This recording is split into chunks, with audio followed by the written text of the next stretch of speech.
एक बार महात्मा बुद्ध एक गांव में प्रवचन दे रहे थे और लोगों को बता रहे थे कि सांसारिक जीवन में मनुष्य को किन किन बातों का ध्यान रखना चाहिए। तभी उनका एक शिष्य खड़ा हुआ और पूछने लगा, हे महात्मा, आप हमें ऐसे कारण बताइए जिससे मनुष्य बर्बादी की ओर जाता है और ऐसी गलतियां करके मनुष्य अपना जीवन बर्बाद कर लेता है।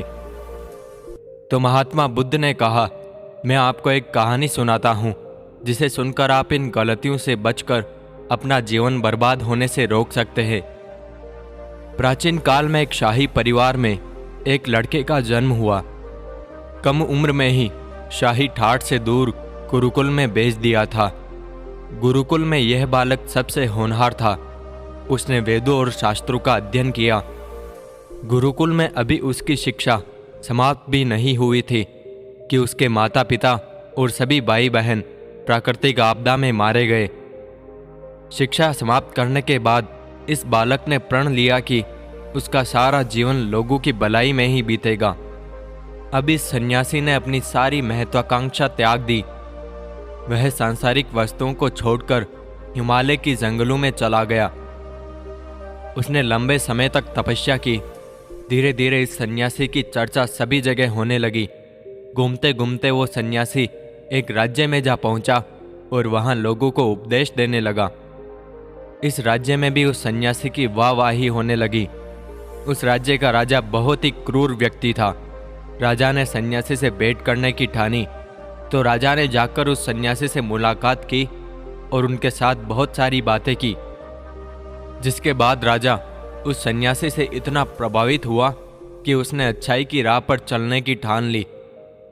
राजा मन ही मन सोचने लगा कि अगर ये सन्यासी मुझे चंद मिनटों में ही इतना कुछ बदल सकता है तो यदि ये मेरे पास रहने लगे तो मेरी जिंदगी ही बदल जाएगी। इसके बाद राजा ने सन्यासी से अपने साथ चलने के लिए आग्रह करने लगा। सन्यासी इसके लिए मान गए और राजा उन्हें साथ लेकर महल में चले गए। वहां राजा ने सन्यासी को शाही कमरे में भोजन करवाया। सन्यासी ने राजा का धन्यवाद किया और जाने की आज्ञा मांगी, जिस पर राजा ने कहा, आप हमारे बगीचे में हमेशा के लिए रह सकते हैं। सन्यासी ने राजा के प्रस्ताव को स्वीकार कर लिया। बगीचे में सन्यासी के लिए एक कुटिया बना दी गई। राजा ने भी सन्यासी की खूब सेवा की। कुछ समय बाद अचानक राजा और रानी अपने पड़ोस के राज्य में चले गए।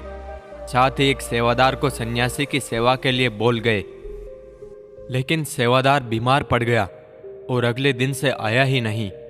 ऐसे में सन्यासी को कोई भोजन देने वाला भी नहीं था। कुछ दिनों के बाद जब राजा वापस आया तो सन्यासी ने राजा को बहुत डांटा। राजा ने सन्यासी से क्षमा मांगी और फिर सब कुछ ठीक हो गया। फिर कुछ दिन बाद राजा को राज्य से फिर कुछ दिनों के लिए बाहर जाना पड़ा। इस बार राजा ने रानी को आदेश दिया कि जब तक वो आते नहीं तब तक सन्यासी को किसी प्रकार की दिक्कत नहीं होनी चाहिए। जिसके बाद रानी हर रोज भोजन पकाकर सन्यासी को भेज देती। एक दिन रानी नहाने के लिए गई और सन्यासी को भोजन देना भूल गई। जब भोजन नहीं आया तो सन्यासी सोच में पड़ गया कि वह खुद महल में जाकर देखे। सन्यासी की नजर रानी पर पड़ी। उसने रानी के अद्भुत रूप को देखकर चकित हो गया। सन्यासी रानी की सुंदरता को भुला ना सका और उसने खाना पीना छोड़कर अपनी कुटिया में पड़ा रहा। राजा जब वापस लौटे तो उसे सन्यासी के हाल का पता लगा। राजा ने जब सन्यासी से यह सब पूछा तो उसने कहा, मैं रानी की अद्भुत सुंदरता का कायल हो गया हूं। इस पर राजा ने सन्यासी से कहा कि आप मेरे महल में चलिए, मैं रानी आपको दे दूंगा। कुछ दिनों के बाद रानी ने उस सन्यासी से कहा कि आप क्या थे और क्या हो गए। आज आप वासना के कारण मेरे गुलाम हो गए। ये सुनकर सन्यासी को महसूस हुआ कि वो तो एक सन्यासी है। सन्यासी जोर जोर से चिल्लाने लगे और रानी से कहा, मुझे क्षमा कर दीजिए। इस प्रसंग का सार ये है कि जब इच्छा पूरी नहीं होती है तो क्रोध उत्पन्न होता है और अगर पूरी हो जाए तो लालच बढ़ता है।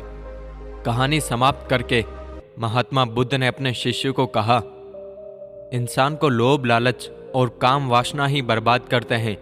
तो इन सब से बच कर रहना चाहिए, तभी आप आगे बढ़ सकते हो।